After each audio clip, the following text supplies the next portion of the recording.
कक्षा 8 के गणित में प्रश्नावली 1.1 पढ़ेंगे परिमेय संख्याओं के बारे में। तो परिमेय संख्या होती क्या है?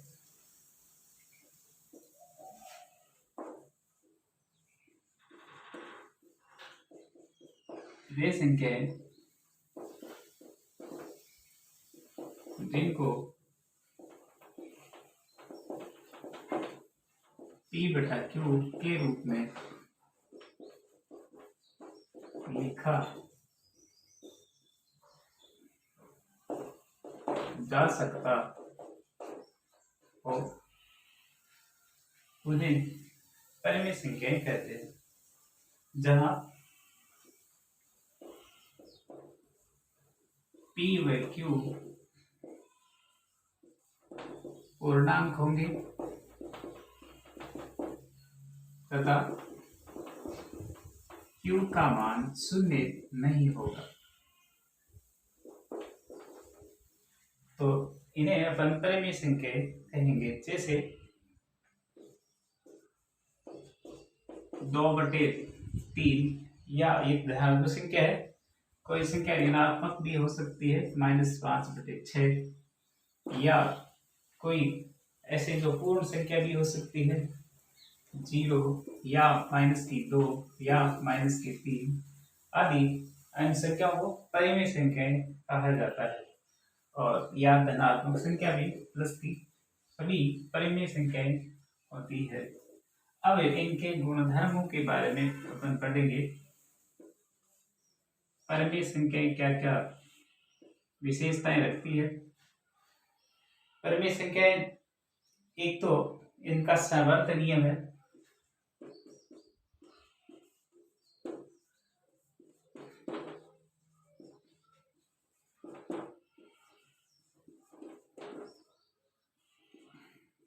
सावर्त नियम,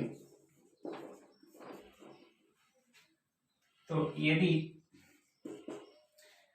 किन्हीं दो परिमेय संख्याओं का योग किया जाए, यानी दो परिमेय संख्याएं होती है, उनका योग किया जाए तो जो योग प्राप्त होगा वो परिमेय संख्या ही प्राप्त होगी।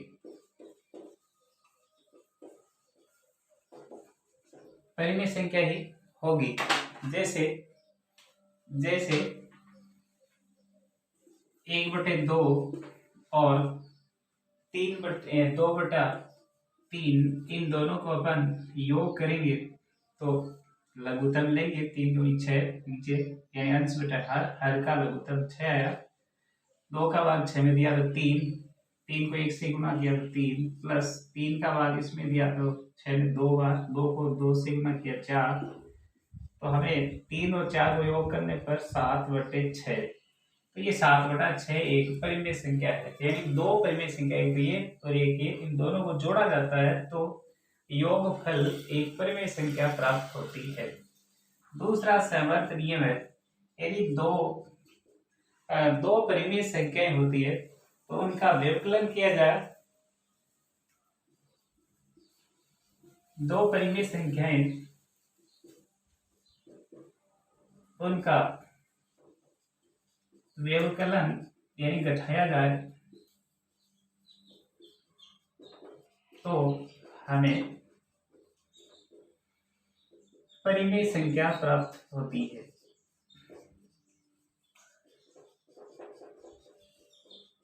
परिमेय संख्या प्राप्त होगी। तो जैसे 2/3 में से 1/4 को अपन घटाएंगे तो देखना लघुत्तम 4 दिया 12, 3 का भाग इसमें 12 में दिया तो 4 बार गया, 4 को 2 से इसको गुणा किया तो 8, माइनस 4 का भाग इसमें दिया 3 बार, 3 को 1 से गुणा किया तो 3, 8 में से 3 घटाएंगे तो 5/12।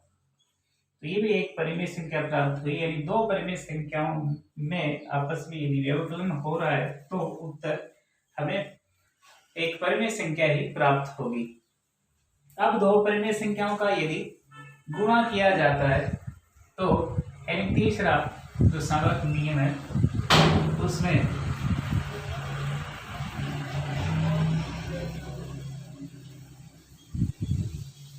सी।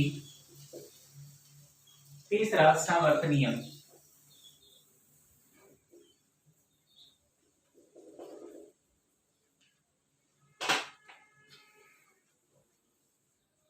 दो परिमेय संख्याएं, उनका गुणनफल हमेशा परिमेय संख्या प्राप्त होती है।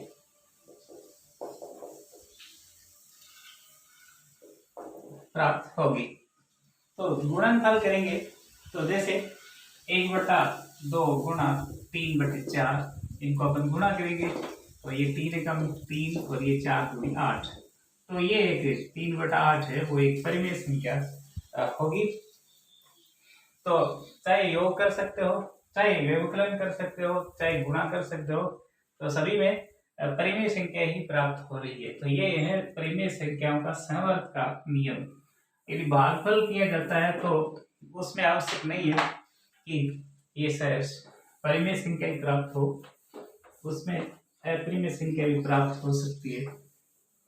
इसलिए तीनों में तो लागू है, योग में, व्यवकलन में और भागफल में। अब पढ़ते हैं क्रम विनिमयता का नियम। ये भी गुणधर्म का दूसरा पॉइंट है। तो यदि दो परिमेय संख्याओं को किसी भी क्रम में रखकर उनका योग या गुणा किया जाए तो सभी दशाओं में परिमेय संख्या ही प्राप्त होगी। पहला है, या तो आप योग कर सकते हैं या गुणा कर सकते हैं, वो भी किसी भी क्रम में, तो हमेशा ही परिमेय संख्या ही प्राप्त होगी सभी दशाओं में।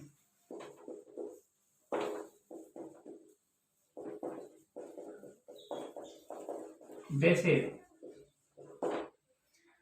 योग कर सकते हो या गुणा कर सकते हो परिमेय संख्याओं का क्रम बदल कर, जैसे 1/2 और 3/5, इनका योग करेंगे तो इसका लघुत्तम आएगा 5 दूनी 10। 2 का भाग दिया इसमें तो 5 बार दिया, 5 प्लस 5 का भाग इसमें दिया तो 2 बार दिया। 2 को 3 से गुणा करेंगे तो 3 दूनी 6, उत्तर आया 11/10। इसी तरह यदि इस संख्या को आप क्रम बदल देते हैं, जैसे 3/5 को पहले लिख दिया और 1/2 को बाद में लिख दिया, तो भी इसकी योगफल में कोई फर्क नहीं पड़ेगा। इसका लघुत्तम आएगा 10। 5 का भाग दिया 2 बार गया, 2 को 3 से गुणा करते हैं 6, प्लस इसका भाग इसमें दिया 5, 5 को 1 से गुणा किया तो 5। तो इसका उत्तर भी 11/10। दोनों का योग करेंगे। पहला नियम है कि जब योग करते हैं बदल कर, क्रम बदल कर, तो उसमें हमेशा परिमेय संख्या ही प्राप्त होती है, वो की वही प्राप्त होगी, चाहे आप क्रम बदल कर हमेशा योग कर सकते हैं। अब दूसरा है गुणा के रूप में, यानी जब गुणा करते हैं किसी भी राशि को क्रम बदल कर, जैसे 1/2 गुणा 3/5 या 3/5 गुणा 1/2, यानी ये पहली संख्या बाद में लिख सकते हैं या बाद वाली पहले लिख सकते हैं, तो इसमें कोई फर्क नहीं पड़ेगा। इनका जो योग गुणनफल प्राप्त होगा उसमें 3 एकम 3 और 5 दूनी 10, इधर भी 3 एकम 3 और नीचे 5 दूनी 10 प्राप्त होगा। तो क्रम बदलकर गुणा करने से भी कोई फर्क नहीं पड़ता है। अब क्रम विनिमयता का जो नियम होता है वो व्यवकलन और भाग के जो है उसमें नहीं लागू होता। क्रम विनिमयता का नियम, उसमें यदि व्यवकलन में आप घटाएंगे तो उसमें परिमेय संख्या प्राप्त नहीं होगी। तो इसका नोट कर ले कि परिमेय संख्याओं के लिए व्यवकलन तथा भाग क्रम विनिमयता का जो नियम है उसका पालन नहीं करते। तीसरा गुणधर्म है साहचर्य। साहचर्यता का नियम,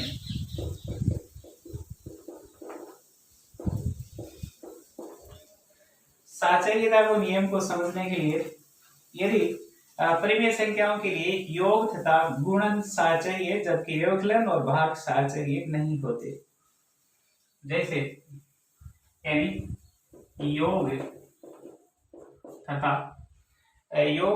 तथा गुणन दोनों ही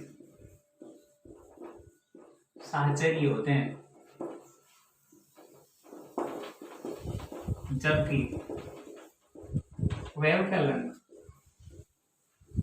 व भाग साहचर्यता का पालन नहीं करते, साहचर्य नहीं होते हैं। जैसे 1/2 प्लस 2/3 प्लस 5/6, एक तो ये राशि तथा एक राशि हुई 1/2 प्लस 2/3 प्लस 5/6। तो अब इनको सीखेंगे कि इसका साहचर्य का मतलब क्या होता है। तो इसमें जब योग करते हैं, जैसे आप इन दो को साथ में मिलाकर योग करेंगे, इधर इन दो को योग करेंगे साथ में मिलाकर, पर होना चाहिए योग ही, तब इनके योग में कोई अंतर नहीं आएगा। जैसे पहली वाली दोनों को आप योग करेंगे तो इसका लघुत्तम आएगा 3 दूनी 6, इनका 2 का भाग इस 6 में दिया तो 3 बार गया, 3 प्लस 3 का भाग इसमें दिया तो 2 को 2 से गुणा करेंगे तो 4 प्लस ये आया 5/6। अब 3 और 4 का योग करते हैं 7/6 कोष्टक में, जबकि ये आया 5/6 बाहर। इनका इस कोष्टक को खोलेंगे तो इसके बाहर प्लस का ही चिन्ह है, ये प्लस की ही रह जाएगी। तो ये 7/6 और 5/6 दोनों को योग करेंगे तो 7 प्लस 5, क्योंकि नीचे हर समान है इसलिए 7 और 5 जोड़ने पर 12/6, 7 5। इसी तरह इधर भी देखते हैं कि इनका जब योग करेंगे, जैसे इस कोष्ठक में छोटे कोष्ठक वाली संख्याओं का लघुत्तम लेंगे 6, 3 का भाग 6 में दिया तो 3 बार गया, 3 को 2 से गुणा करते तो 3 का भाग 2 बार गया, 2 को 2 से गुणा करते 4, प्लस इधर 6 का भाग 6 में दिया 1 बार, और 1 को अब 5 से गुणा करेंगे तो 5, तो 1/2 प्लस ये 4 और 5 हो गए 9, और इधर 6। अब इनका वापस योग करते हैं। ये लघुत्तम आया 6, 2 का भाग 6 में दिया तो 3 बार गया, 3 को 1 से गुणा करते हैं 3, प्लस 6 का भाग 6 में दिया 1 बार, 1 को 9 से गुणा करते हैं 9, 9 में 3 जोड़ देते तो आएगा 12/6। तो इधर भी 12/6 आया है, 6 का भाग 12 में देंगे तो 2 बार, और इधर भी 6 का भाग 12 में देंगे तो 2 बार, यानी सेम ही उत्तर प्राप्त होता है। ये है साहचर्यता का नियम, यानी योग होना चाहिए। आप पहली वाली 2 संख्याओं को या फिर आखिरी वाली 2 संख्याओं को योग करके आप योग करेंगे तो योगफल इनका सेम ही प्राप्त होगा। इसको साहचर्यता का नियम कहते हैं। इसी तरह गुणा का अपन एक एग्जाम्पल और समझ लेते हैं। गुणन भी क्या होता है, साहचर्य होता है, गुणा भी।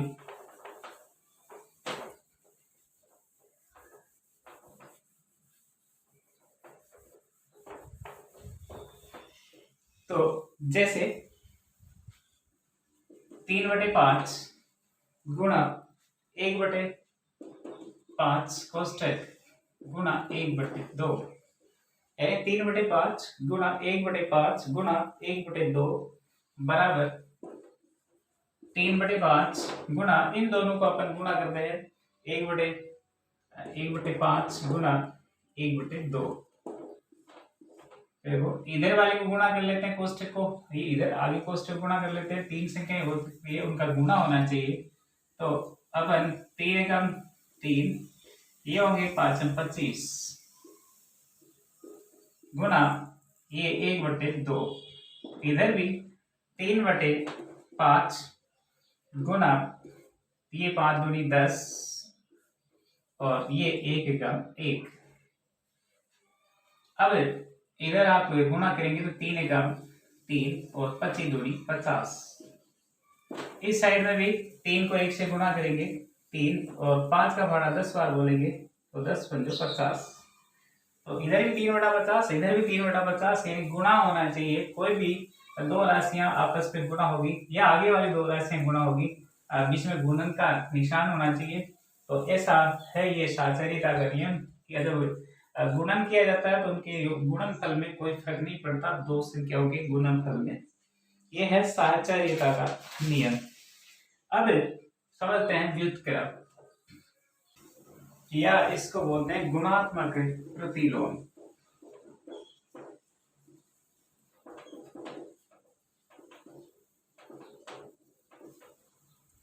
तो व्युत्क्रम, यदि दो परिमेय संख्याओं का गुणनफल 1 प्राप्त हो तो वे संख्याएं एक दूसरे की व्युत्क्रम होगी। जैसे a बटा b गुणा b बटा a। तो ऐसी कोई दो परिमेय संख्याएं जो आपस में गुणा करने पर इनका जो गुणनफल है वो एक ही मिलेगा, तो इसे कहते हैं व्युत्क्रम। ये जो a बटा b है इसका व्युत्क्रम b बटा a होगा, यानी a बटा b का व्युत्क्रम